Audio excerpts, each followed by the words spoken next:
Harry Potter और शापित संतान। अंक 1, दृश्य 4। समय बीतने की याद दिलाने वाला दृश्य। जब हम संसारों के बीच छलांग लगाते हैं तो तीव्र परिवर्तन होते हैं। कोई अकेले दृश्य नहीं है, बल्कि अंश या टुकड़े हैं जो समय की निरंतर प्रगति को दिखाते हैं। शुरुआत में हम हॉगवर्ट्स के भीतर हैं, बड़े हॉल में, और हर कोई एल्बस के चारों ओर नाच रहा है। Polly Chapman, Albus Potter. Carl Jenkins, Potter हमारे साथ। येन फ्रेंड्रिक्स, उसके जैसे बाल मिले हैं उसे। उसके बाल तो बिल्कुल उन्हीं जैसे हैं। रोज, और वो मेरा कजिन है। जब वे मुड़ते हैं, रोज ग्रेंजर वीजली। सभी से मिलकर अच्छा लगा। चुनने वाली टोपी विद्यार्थियों के बीच घूमती है और वे अपने अपने दल में चले जाते हैं। वे जल्द ही दिख जाता है कि टोपी रोज के पास आ रही है, जो तनाव में अपने भाग्य का इंतजार करती है। चुनने वाली टोपी एक गाना गाती है। टोपी रोज के सिर पर आ जाती है। गरुड़ द्वार। रोज के करीब आते वक्त गरुड़ द्वार के विद्यार्थी हर्ष ध्वनि करते हैं। रोज, डम्बलडोर को धन्यवाद। स्कॉर्पियस चुनने वाली टोपी की गुस्सैल निगाह तले रोज की जगह लेने के लिए दौड़ता है। चुनने वाली टोपी, स्कॉर्पियस मैलफॉय। टोपी स्कॉर्पियस के सिर पर रख दी जाती है। नाग शक्ति। स्कॉर्पियस को यही उम्मीद थी। वह सर हिलाता है और आधा मुस्कुराता है। उसके पास पहुंचते वक्त नाग शक्ति के विद्यार्थी हर्ष ध्वनि करते हैं। पॉली चैपमैन, हाँ, यह बिल्कुल सही हुआ। एल्बस तेजी से चलकर मंच के सामने की ओर आता है। चुनने वाली टोपी, एल्बस पॉटर। टोपी एल्बस के सर पर रख दी जाती है और इस बार इसे ज्यादा समय लगता है, मानो टोपी भी असमंजस में हो। नाग शक्ति। खामोशी छा जाती है, पूरी गहरी खामोशी जो गिरती है, थोड़ा कसमसाती है और नुकसानदेह है। पॉली चैपमैन, नाग शक्ति। क्रेग बाउकर जूनियर, वाह, पॉटर और नाग शक्ति में। एल्बस अनिश्चित भाव में देखता है। स्कॉर्पियस खुशी से झूम उठता है और मुस्कुराकर उसकी तरफ देखकर चिल्लाता है, स्कॉर्पियस, तुम मेरे पास खड़े हो सकते हो। एल्बस पूरी तरह से व्याकुल होते हुए, ठीक है, हाँ। येन फ्रेंड्रिक्स, मुझे लगता है कि इसके बाल हैरी जैसे इतने भी नहीं है। रोज, एल्बस, लेकिन यह तो गलत है, ऐसा नहीं होना चाहिए था। और अचानक मैडम हूच के साथ झाड़ू पर उड़ने की कक्षा शुरू हो जाती है। मैडम हूच, चलो, तुम सब किसका इंतजार कर रहे हो?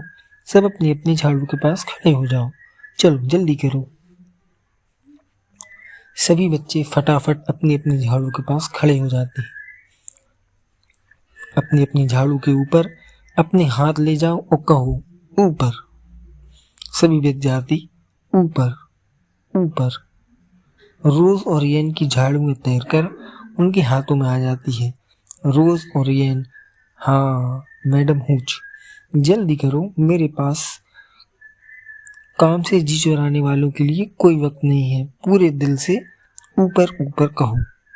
सभी विद्यार्थी रोज और येन को छोड़कर ऊपर। स्कॉर्पियस समेत सबकी झाड़ुएं ऊपर उड़ जाती हैं।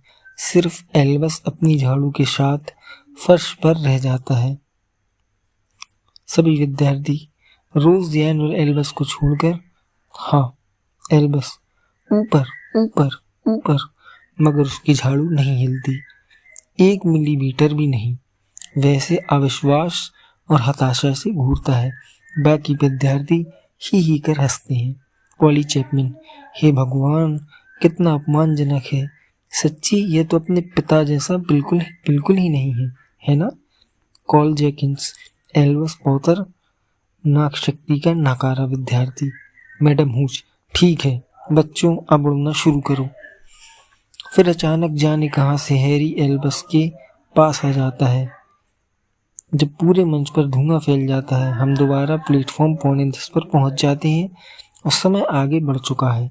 एल्बस अब 1 साल ज्यादा बड़ा हो चुका है, हैरी भी, लेकिन यह उतना साफ नजर नहीं आता। एल्बस, डैडी मैं चाहता हूं कि क्या आप मुझसे थोड़ी दूर खड़े रहेंगे? हैरी दिलचस्पी से।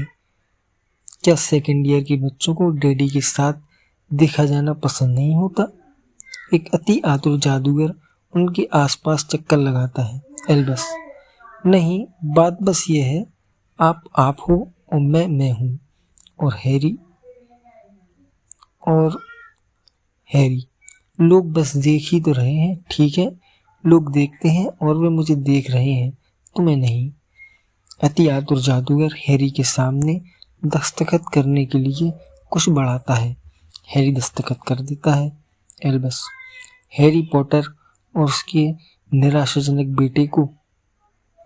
हैरी, इसका क्या मतलब है? एल्बस, हैरी पॉटर और उनके नाक शक्ति वाले बेटे को। जेम्स अपना बैग उठाकर तेजी से उनके पास से गुजरता है। जेम्स, लहराने वाली नाक शक्ति, अपनी फुमकार बंद करो, ट्रेन पर चढ़ने का समय हो चुका है। हैरी, इसकी जरूरत नहीं है जेम्स, जेम्स जा चुका है। क्रिसमस पर मिलते हैं डैडी। हैरी चिंता से एल्बस को देखता है। हैरी, एल्बस, मेरा नाम अल नहीं है, एल्बस है। हैरी, क्या दूसरे बच्चे चिढ़ा रहे हैं? क्या यह बात है? देखो, अगर तुम कुछ ज्यादा दोस्त बनाने की कोशिश करो तो अच्छा रहेगा। हरमाइनी और रोन के बिना मैं हॉगवर्ट्स में नहीं बच पाता, मैं दुनिया में भी नहीं बच पाता। एल्बस, लेकिन मुझे रोन और हरमाइनी की जरूरत नहीं है। मेरे पास मेरा एक दोस्त है, स्कॉर्पियस। मैं जानता हूँ कि वो आपको पसंद नहीं है, लेकिन मुझे उस बात की जरूरत नहीं है। हैरी, देखो, अगर तुम खुश हो तो मेरे लिए इतना ही काफी है। एल्बस, आपको मुझे स्टेशन लाने की जरूरत नहीं थी डैडी। एल्बस अपना सूटकेस उठाता है और तेजी से दूर जाता है। हैरी, लेकिन मैं यहाँ आना चाहता था। मगर तब तक एल्बस जा चुका है। ड्रेको मैलफॉय भीड़ भाड़ में से निकलकर हैरी के पास आता है। उसका चोगा आदर्श है और उसकी सुनहरी पोनीटेल सही जगह पर है। ड्रेको, मुझे एक एहसान चाहिए पॉटर। हैरी, ड्रेको, ये अफवाहें हैं कि मेरे बेटे का असली पता कौन है, यह खत्म होने का नाम ही नहीं ले रही है। हॉगवर्ट्स के विद्यार्थी स्कॉर्पियस को बेरहमी से चढ़ाते हैं। अगर मंत्रालय एक बयान जारी करके यह ऐलान कर दे कि रहस्य विभाग वाली लड़ाई में सारे काल परिवर्तक नष्ट हो गए थे। हैरी, ड्रेको, ये अफवाहें अपने आप खत्म हो जाएंगी, लोग दूसरी बातें करने लगेंगे। ड्रेको, मेरा बेटा परेशान है और एस्टोरिया की तबीयत भी कुछ समय से ठीक नहीं है, इसलिए स्कॉर्पियस को वह पूरा समर्थन मिलना चाहिए जो हम उसे दे सकते हैं। हैरी, अगर तुम अफवाह का जवाब ना दोगे तो उसे और बढ़ावा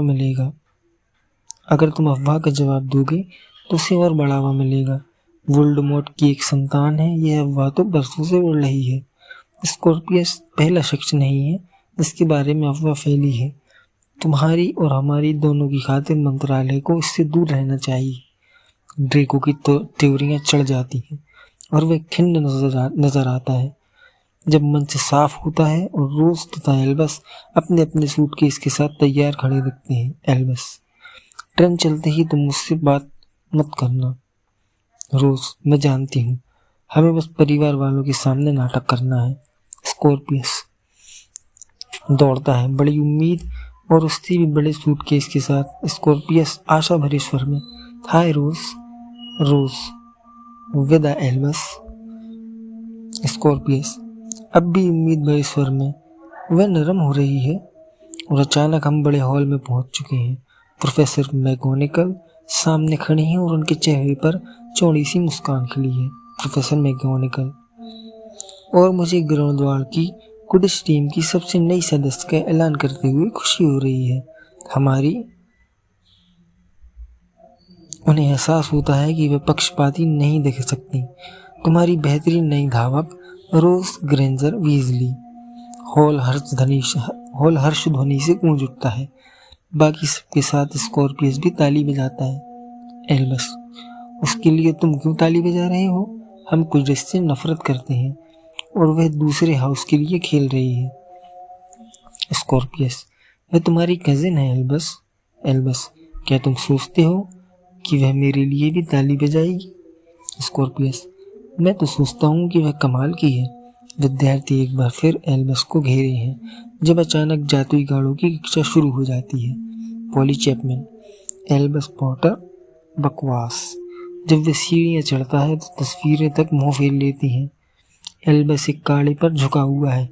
एल्बस, और हम क्या मिलाएं, द्विशृंगी या सींग? कॉल जेंकिंस, मैं तो कहता हूँ कि उसे और वोल्डेमॉर्ट के बेटे को अकेला छोड़ दो।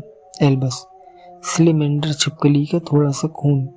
काड़े में जोरदार विस्फोट होता है। स्कॉर्पियस, ठीक है, यह किस चीज़ से ठीक हो सकता है? हमें क्या बदलना चाहिए? एल्बस, सब कुछ।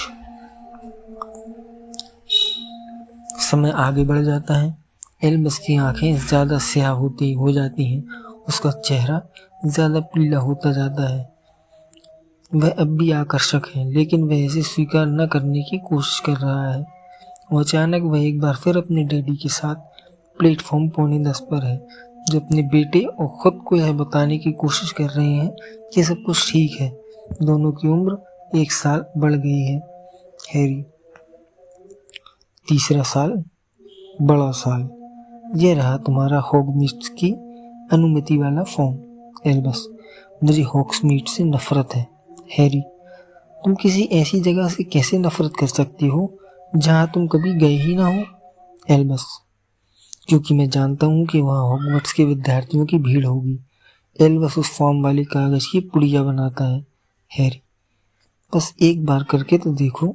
चलो, यह हनीड्यूक्स में मजे करने का तुम्हारा सोनारा मौका है। तुम्हारी मम्मी को पता भी नहीं चलेगा। नहीं एल्बस, ऐसी जरूरत मत करना। एल्बस अपनी छड़ी दिखाते हुए प्रज्वलन। कागज का गोला जलने लगता है और मंच के पार चला जाता है। हैरी, कितना मूर्खतापूर्ण काम किया। एल्बस, दरअसल मुझे उम्मीद नहीं थी कि यह मंत्र काम करेगा। मैं इस मंत्र में बहुत बुरा हूँ। हैरी, एल्बस, मैं उल्लू भेजकर प्रोफेसर मैगोनिकल से पत्र व्यवहार कर रहा हूँ। वह कहती है कि तुम खुद को अलग थलग रखते हो, तुम कक्षा में सहयोग नहीं करते, तुम चिड़चिड़े हो, तुम। एल्बस, तो आप चाहते क्या हैं कि मैं क्या करूं? जादू से खुद को लोकप्रिय बना लूं? जादू से खुद को नए हाउस में पहुंचा दूं? रूपांतरण करके बेहतरीन विद्यार्थी में बदल जाऊं? डैडी, बस एक मंत्र पढ़ दो और मुझे वैसा बना दो जैसा आप मुझे देखना चाहते हैं, ठीक है?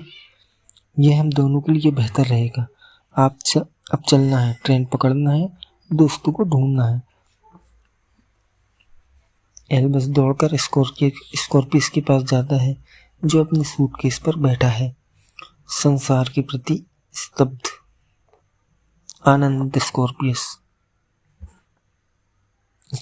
तुम ठीक तो हो? स्कॉर्पियस कुछ नहीं कहता। एल्बस अपने दोस्त की आंखों को पढ़ने की कोशिश करता है।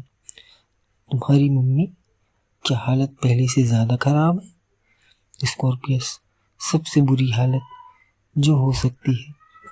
एल्बस स्कॉर्पियस की बगल में बैठ जाता है। एल्बस, मुझे लगा था कि तुम उल्लू भेजोगे। स्कॉर्पियस, मैं ये नहीं सोच पाया कि क्या कहूँ। एल्बस, और अब मैं नहीं सोच पा रहा हूँ कि क्या कहूँ। स्कॉर्पियस, कुछ मत कहो। एल्बस, क्या कोई चीज़ है? स्कॉर्पियस, अंत्येष्टि में आना। एल्बस, जाहिर है। स्कॉर्पियस, और मेरे अच्छे दोस्त बनना। और अचानक चुनने वाली टोपी मंच के बीच में आती है और अब हम बड़े हाल में लौट आते हैं। चुनने वाली टोपी एक बार फिर गाना गाती है।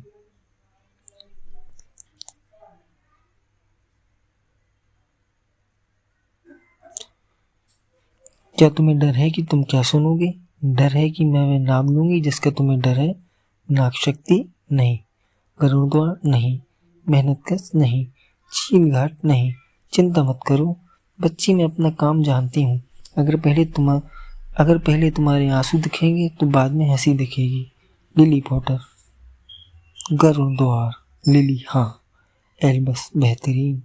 स्कॉर्पियस, क्या तुम सचमुच सोचते थे कि यह हमारे दल में आएगी? पॉटर परिवार के लोग नाग शक्ति में नहीं आते हैं। एल्बस, मैं तो आया हूँ। जब वह पृष्ठभूमि में घुलने की कोशिश करता है तो दूसरे विद्यार्थी हंसने लगते हैं। तो सभी की तरफ ऊपर देखता है। मैंने नहीं चुना था, तुम जानते तो हो।